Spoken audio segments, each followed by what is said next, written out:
my sister had said. By then, the defibrillator had been in my body for 3 silent years, resting loyally above my left breast, keeping watch for the arrhythmia that could send me to the ground unconscious, with a heart quivering rather than pumping blood. Now, on a crisp November night in Tucson, Arizona, I dropped to my knees in time for the second shock. What if it doesn't stop? I knew something was wrong, either with my device or with my body, but probably my ICD. If it was an arrhythmia, I should have been collapsed, unconscious. Not sharp and alive like this, staring at the backs of houses at the edge of the field, their kitchen lights spilling dully out the windows as I screamed. "Call 911!" A third shock. "You can either scream or breathe," a voice inside me said, and I began to pull in air, cold, heavy breaths, the way I'd learned to breathe into pain in yoga. I am either alive or dead, and I choose which. The device did not fire again. "Can I get someone behind me?" I called out. "I don't trust myself not to fall." Someone cupped my back immediately, supported me to the ground, and the sky came into view. A ring of faces, the sharp white field lights, the smell of burning, which was me. There is a kind of dream state that settles over the body in these moments, a clarity that rarely visits us when our lives are busy unfolding. For lying on my back, looking at the stars, a question lodged itself in my brain, a wild constellation of if-then statements.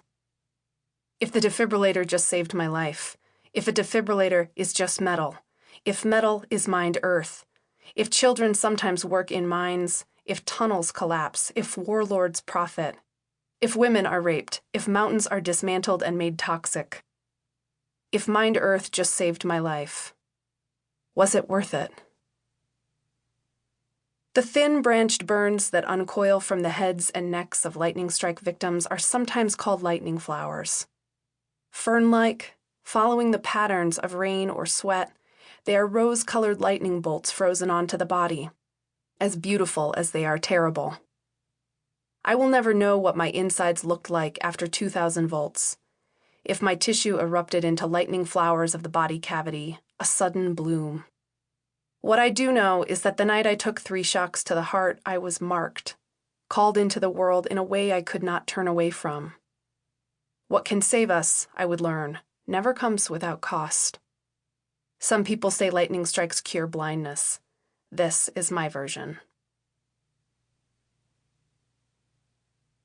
Part 1. The Revealing. Causa Finalis. Chapter 1. Boulder, Colorado, 2007. The first time my younger sister passed out, she was 18, just beginning her freshman year of college at the University of Colorado in Boulder.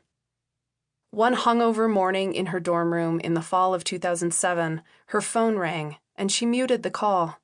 She was sliding the phone back underneath her pillow when she blacked out and tumbled off the bed.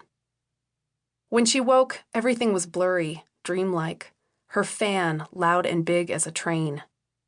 Christine's roommate found her crumpled on the dorm room floor and raced for the resident assistant, who called 911. At the hospital, doctors checked her blood sugar, took a CT scan to look for epilepsy. Nothing was conclusive, so as the months ticked quietly on, football games and classes, mountain hikes and parties, her strange fall out of bed receded from view. Then in December, just days before finals, it happened again. This time her roommate's phone went off and she fell back into her pillow. When Christine came to, she called our parents in the Chicago suburbs, who began setting appointments for her over winter break. She would, after all, be home in just a few days. Instead, my sister, by then 19, spent those few days going into cardiac arrest over and over.